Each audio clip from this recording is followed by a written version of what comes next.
बेटा मुझे नहीं पता कि तुम क्या करते हो, लेकिन मुझे तुम पर यकीन है कि तुम खाली हाथ घर नहीं लौटोगे।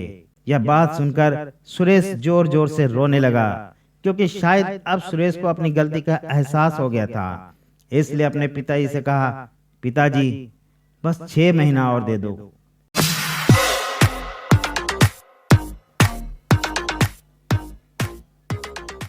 अगर आप कॉम्पिटिटिव एग्जाम की तैयारी कर रहे हो या फिर आगे करने वाले हो तो इस कहानी को जरूर सुनना दोस्त।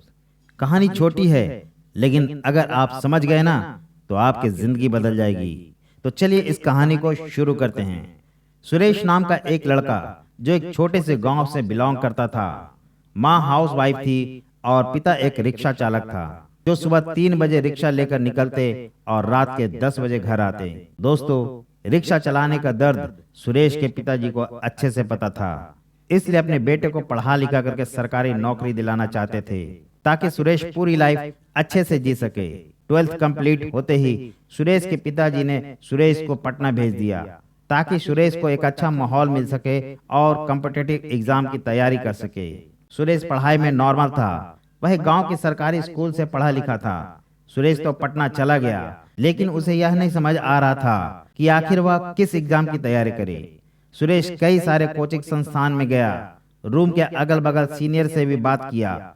कोई तो कह रहा था कि तुम यह कर सकते हो, और कोई कह रहा था कि तुमसे ये नहीं हो पाएगा, तुम गांव से आए हो, ये एग्जाम बहुत कठिन है। यकीन मानो सुरेश को पूरे 15 दिन लग गए डिसाइड करने में कि मुझे क्या करनी चाहिए और क्या नहीं करनी चाहिए, एग्जाम की तैयारी करनी चाहिए या नहीं करनी चाहिए। और अंततः उसने एसएससी एग्जाम की तैयारी करने के सोच लिया और उसके बाद एसएससी की तैयारी करने में लग गया। 2 महीने कोचिंग करने के बाद कई सारे दोस्त बने।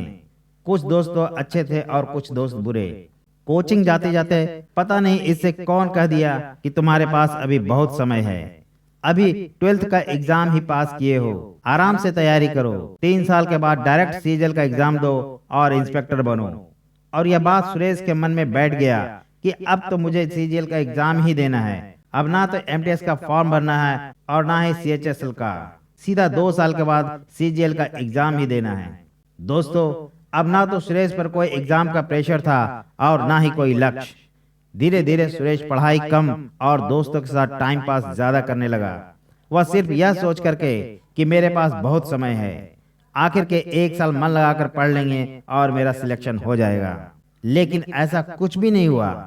अब सुरेश आखिरी के 1 साल का इंतजार कर रहा था और इधर उनके पिताजी सोच रहे थे कि अभी तक सिलेक्शन नहीं हुआ है, पता नहीं 1-2 साल के बाद मैं पैसे भेज पाऊंगा भी या नहीं। अब मेरा शरीर जवाब देने लगा है।